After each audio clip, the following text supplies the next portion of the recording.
Okay, congratulations for making this far. We're finally up to section B, or extract 2. This is taking longer than I thought, but anyway, we'll soldier on. In this question, we've got an arrangement, or a pop rock arrangement, so which means we have a score which is a bit bigger. Here is a lead vocals. We can also see backing vocals. Female backing vocals, male, lead guitar, and drums. So we're actually missing keyboard, but that's okay.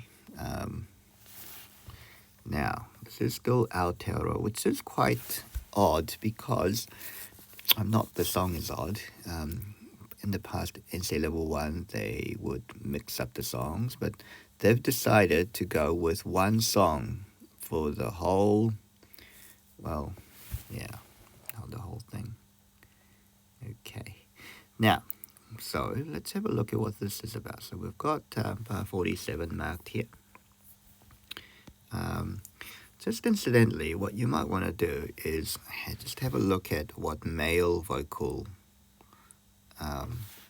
parts look like. Well, how do you know it's a male vocal if they didn't give you this information? That's sometimes quite a popular question now. The way that you do is you have a look at the clef, and if you see an 8 underneath the treble clef, this is what we call a tenor clef. A tenor, remember, is a high male voice. So we've got a tenor clef, and that's another tenor clef as well. But if you already know the song, you know Stan Walker sings this, so you know it's a male lead. Looking at the guitar part, you've got chords that are quite big, so what we call open chords. Tabs are missing, so we actually have notation. And drums, you've got these drum scores, and the way that you know it's a drum score is when you have a drum clef. This is for untuned percussion. Just means it doesn't play melody, but we know that it plays pitch to a certain extent, so that's okay. Going off task here. Let's have a look at so any time when you're looking at a new section, try to have a look at the score before you look at the questions. Just see how much of this you see. Like, try to look at some marks. Okay, so here's a musical symbol. We know that's a slur because it happens on 2 different notes. If it goes on, if there's a note, a curved line on the same pitch, this is what we call a tie. Okay, but that's what we call a slur. It just means they are played smoothly. So we've got slurs there, we've got slurs there, slurs there as well. They're all singing in the same articulation. We also see some dots. So when they're asking you to do score reading, that's what they ask. What do these dots mean? Now remember, dots can be in 2 different places. Dot right next to, or on the right side of the note head, is for to indicate half of the whatever value it is. Okay, so that's a dotted crotchet, right? That's a dotted crotchet, or dotted quarter note. And it just basically means that adds a half the value of the dot. So what's the half the value? A quaver, isn't it? So this is actually the same as the length of this is 1.5 beats long. But dot right underneath the note head, like what we see there, is what we call a staccato. means detached. Sometimes short, but that's not the actual meaning. It means play detached, or well, I guess shorter then. Okay, so we might just have a look at what else might be interesting. Nope. Okay, oh, there's some more. Now, these two lines there, the two diagonal lines, they just separates these bars. So the entire how many parts? So 1, 2, 3, 4, 5 parts. That's a bar. Okay, so all of that is bar 47. Right? And then when we go to this one, that's bar 48, bar 48, bar 48, 48, 48. And this tells you that this next part is going to be bar 49. So that we don't count the whole thing as bar 47. So if we didn't have that, we might be tricked into thinking all of that is bar 47. Okay, so that's a okay, so that's a very useful indicator. Now, once we go into the new system, that's what's called, we've got brackets there to indicate where the vocalists are. We've got brackets there to indicate where the lead guitar and the bass guitar is. So these brackets actually serve a purpose, or braces. What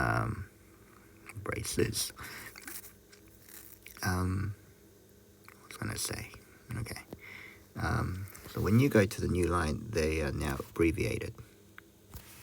So instead of writing it out fully, they will use initials or abbreviations. Okay, now I've got a thing called a triplet. Just trying to find where all... Okay, now this is something interesting. Now we see tie marks here. Ties. Tie. That's a tie. Now how do we know that's a tie? It indicates, well, that's on a C, and it's on a C, and if you have... Well, you could say, well, can't you have slurs on the same? Yes, but generally when we're doing ties, it's always occurring on the same line. So that's how you know. If you had a line that curved line like that on E and a D, two different pitches, this will be called a slur. Okay. Now, interesting. After dotted notes, when you have tied notes, we go da, da, da, da. It sort of accentuates the weaker beats, right? So the weaker beats, what we call 1, 2, 3, 4. So this is coming a little early. So 1, 2, 1, 2, da, da, da, da. So when you have that sort of it's sort of unexpected, right? We don't expect beats 2 and 4 to be sort of highlighted or accented. I might just highlight this. So there. Da, da, da, da, da. This is what we call a rhythmic syncopation. So that's something that I noticed. So when you see ties and dotted notes, and that's a combination here, and you see that whenever the second beat and the fourth beat is accented, just like reggae, you say, well, that's where syncopations occur. You could actually say that, well, rhythmic syncopation is actually redundant because syncopations occur, and that is a rhythmic device or a compositional device. Okay, well, that's something that we see. So there's another example. Dum, dum, quite jazzy. It makes it jazzy, unexpected here. Okay. here's another.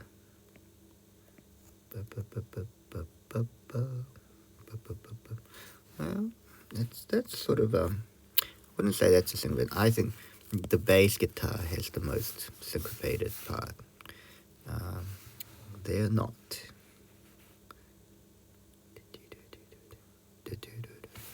Okay. Well, shall we have a look at the questions now? Musical features.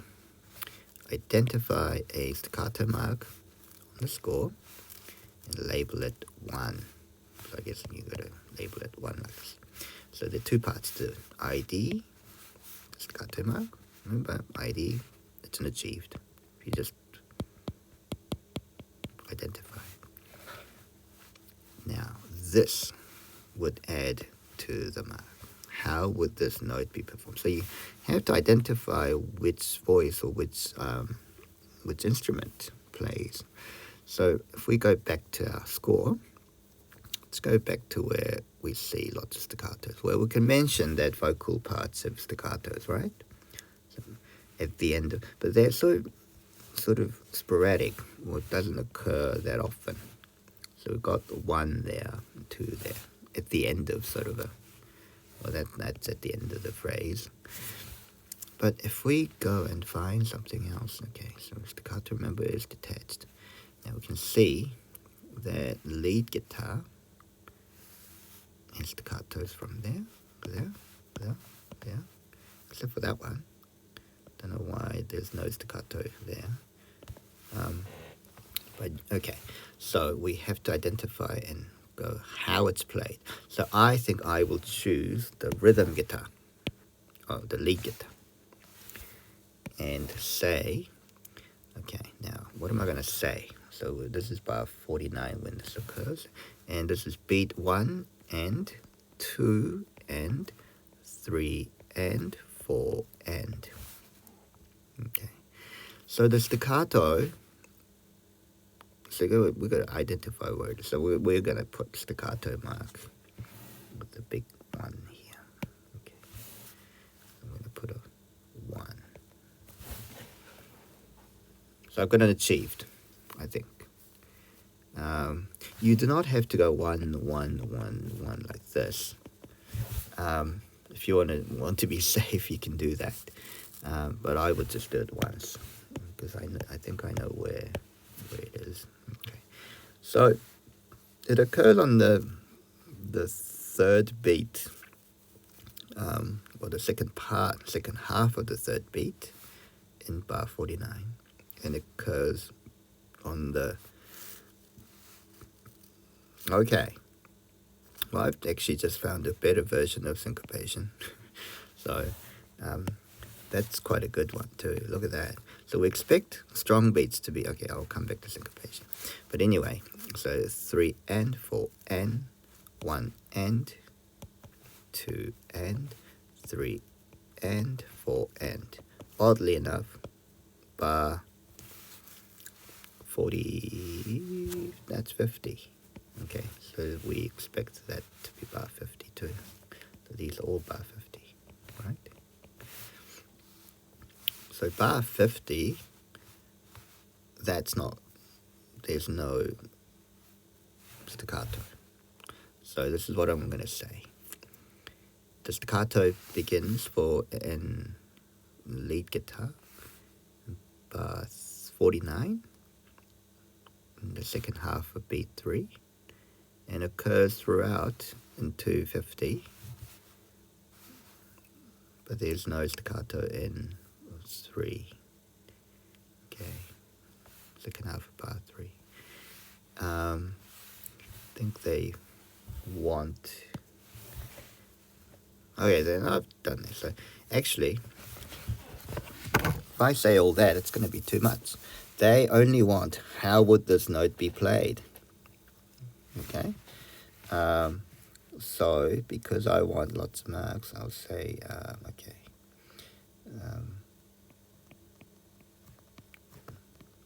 The guitar chords 47, bar 47, beat 3,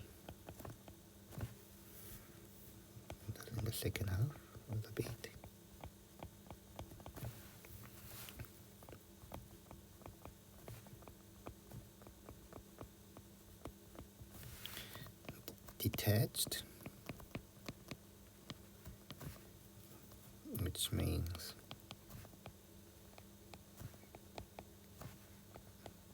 the chords will be strummed quickly and dampened, so the chord or the notes do not ring out. So what I mean by dampening, well, because we've already got those rests, I imagine these chords will not be long. In order for these rests to, or silence to be heard, these notes have to be muted with the palm. So after you strike these chords, either with picks or by hand, the notes must be stopped. Okay, so if you just continue to ring it out, you will not get the effective staccato. So in this kind of question, when they ask you, how would this note be performed, they want to know how it's going to be performed on the instrument that you have selected.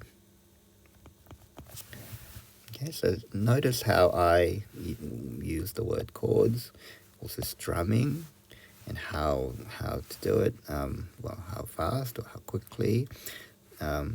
So dampened, so how dampened with the right hand. So we have to treat as though the person who's reading this does not understand how to play guitar. The instrument could be violin. How would you play the staccato on the violin? You would use the word bow, right? You wouldn't bow continuously. You would bow them like short, and you come off very quickly in order to create that detachment or detached sound. How would you create staccato on the piano? Again, you would strike the note with your fingers, and then you wouldn't hold on to the note because that will ring out, and you would detach it, or you would let go. You would let go of the note, let go of the key, or you strike it fast. We call it velocity. So you strike it quickly, and then let go of the key so that the sound doesn't ring out. So I've got something in common here. So the description is that the sound does not ring out or continue.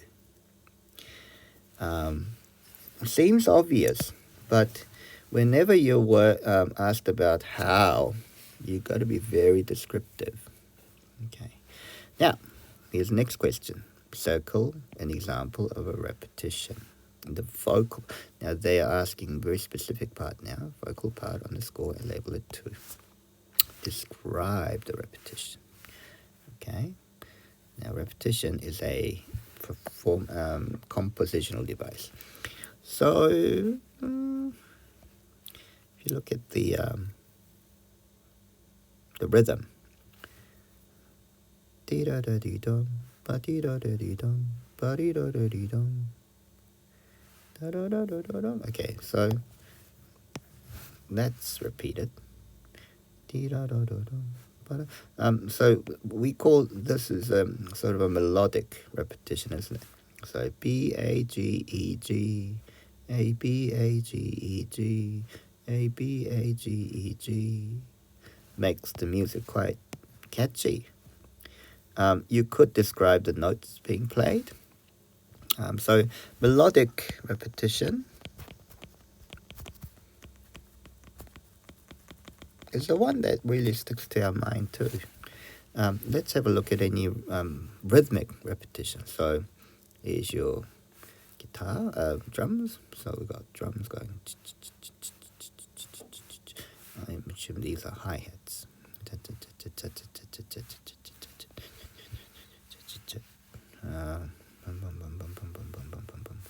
well, that's quite repetitive, isn't it? So you could either go for drums, or you could go for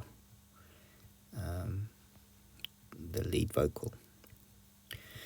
Let's have a look at the lead vocal and the backing vocals. They're actually singing the same tune. Okay, see how they're singing in unison, right? And it's accompanied by chords. So if we didn't have lead guitar, this is all repetition, and these all sung in unison. Remember the texture? If they're singing in unison, the texture is quite thin. We could call this monophonic.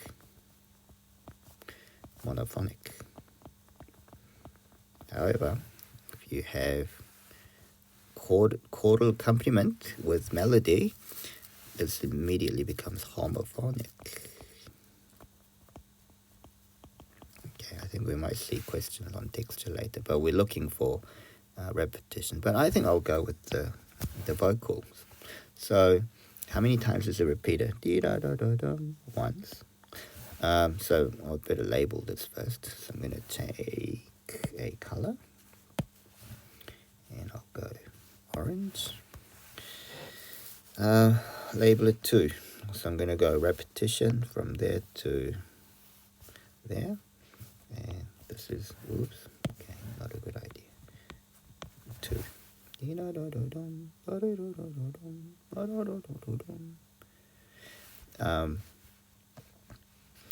And I think to describe this, I'm going to write this as a the vocal parts. Now always state the bar number. The vocal part in 47 to 48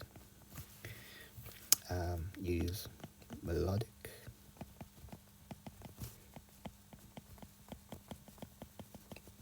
Now you can use score example like this, da dee da da da da, or you can use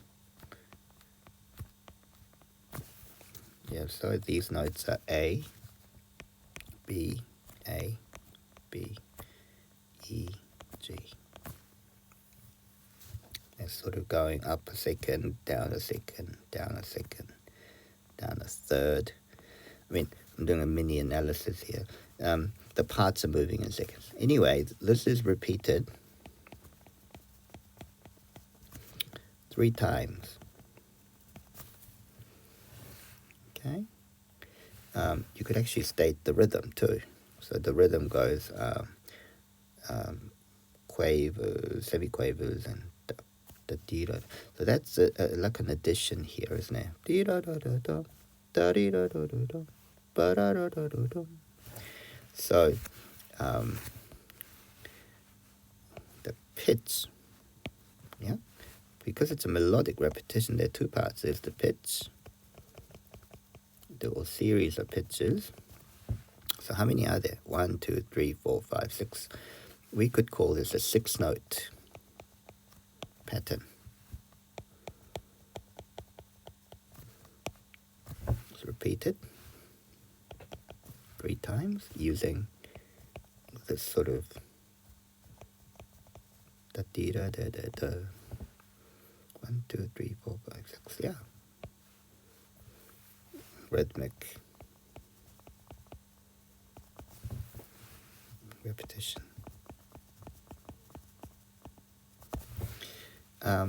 Described a bit. So I've just described it. See, if you had to explain it, you would say, you'd go a step further and say, this makes the melody memorable and sticks to your head.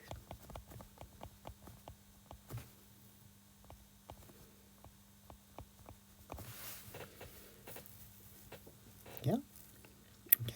And because it's moving in sort of a smooth contour too, it's easy to remember. Remember? When they're moving in seconds or thirds, these are the intervals that are quite close together. And when you're singing it, it's much easier to sing a melody that goes in a very smooth curve or contour. Okay, now number 3. Circle an example of aha syncopation on the score and label it 3. How would this affect the feel of the performance? Okay. The feel is always difficult to describe, but we've noticed that the rhythmic syncopation was either in the bass guitar due to the tied notes there, yeah, or the feel of the lead guitar. I think it would be easier to describe the lead guitar because you got that sort of that offbeat, hitting those offbeat, just like a reggae feel. So we might actually talk about that. So what bar are we in? In bar 49 again, lead guitar. So these actually go together, don't they? So it actually creates a very complex sort of feel. Very interesting. So you can actually say both lead guitar and the bass guitar work in conjunction. So both lead and the bass guitar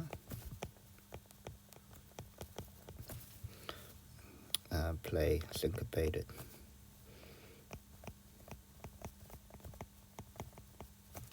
Riffs. Now here's a technical word we can use. So anything that's, well, this is not really a riff, is it? More like an ostinato. It's a repeated sort of a rhythmic figure. Okay, they sort of combine. I'm not going to say riff. Riff is more like a melody. Syncopated ostinatos.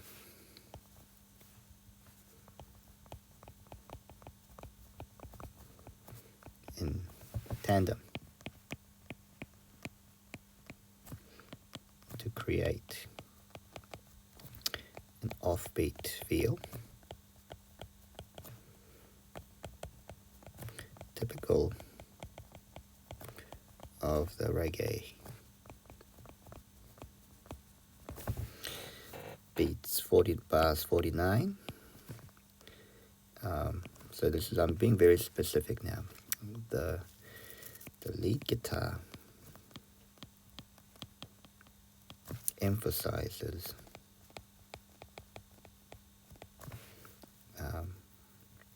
the and 1 and 2 and 3 and 4 and. So this is what we call a backbeat. So when you have backbeats, we have a sort of a,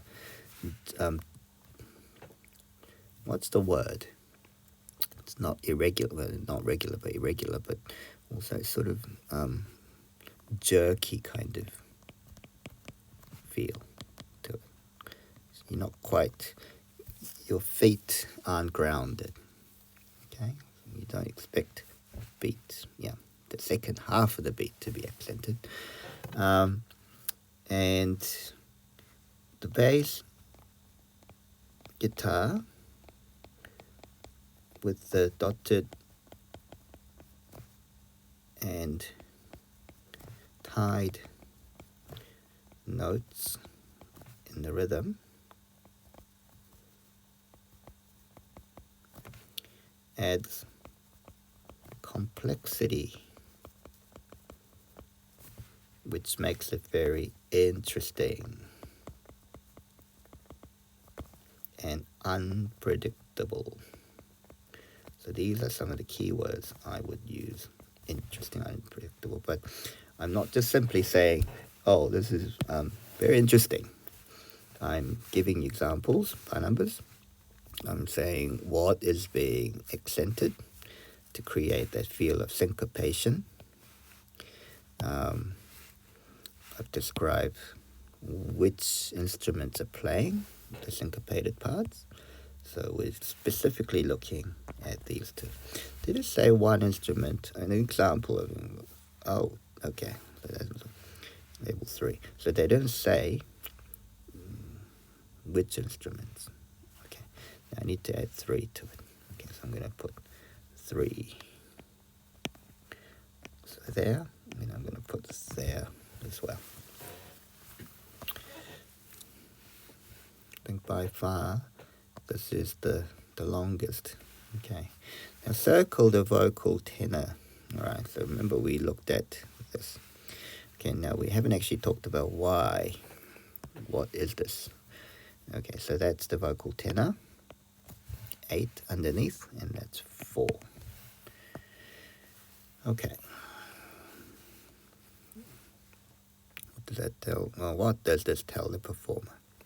Well, it tells so this here tells that the note C, or whatever note, right, is going to be written. It's written as C, but will sound an octave or 8 notes, right? Octave is 8 notes lower. You imagine that if a male singer sings this note here, it's going to sound like that if you have an 8 there. That's what it means. That's the written note, one that we see, we read, and that's the one that sounds like. So my voice is quite low. I think I'm a baritone. So if I see that note and it sings as written, I'm not going to be able to sing that note because my voice is low, so it's going to sound an octave. So that's how we know that's a male voice. Okay, so that's basically what it is. So that tells the performer that that note is not the true note that you're hearing, but it's the notes, 8 notes below. Okay, that's how tenor clefs work. Identify a slur on the score and label it 5. What does it tell the performer? Okay, so well, let's have a look. Remember, they have to be. Now that's a temporary one that I put in, so we don't need that. We did see slurs there. I see a slur there. Anything else? Okay, well, let's use that one. So I'm going to put 5.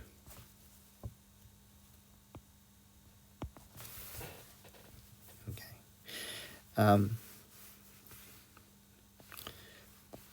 Slurs just mean, okay, so if I have to draw this in, G to A, wasn't it? So don't be afraid to draw pictures or diagrams, because that will tell the examiner that you know what you're saying. Okay, so, oh, just forgot, okay, these are quavers. I'm going to put quaver marks there. So that's a G, that's an A. So it tells the performer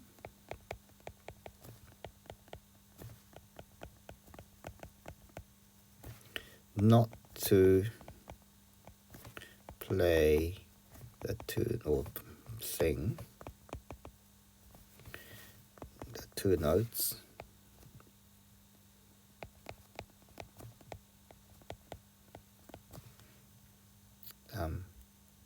detached, which is staccato, right? So how can I put this another way? It tells the performer, I'm not going to use negatives, I'll use the, to join the 2 notes when performing to create a legato feel. Well, legato just means smoothly. The 2 sounds are joined. It's going from G to A, da, right? It's not la, yeah. These 2 are not articulated, but or sung, sung in one breath. So without breathing, without stopping, okay? Without stopping the sounds. You might come across slurs when you're bowing, right, on the violin. So you would continue to bow using one movement without stopping. For guitars, you would have what's called a hammer-on or a pull-off. Okay, so you would be, that's, putting down the finger and then putting it on or putting it off. Okay, I think we'll stop there. So this question, there's a lot of writing to do and a lot of explaining to do, but you'd expect these kind of questions to be at an excellence level or merit. Okay.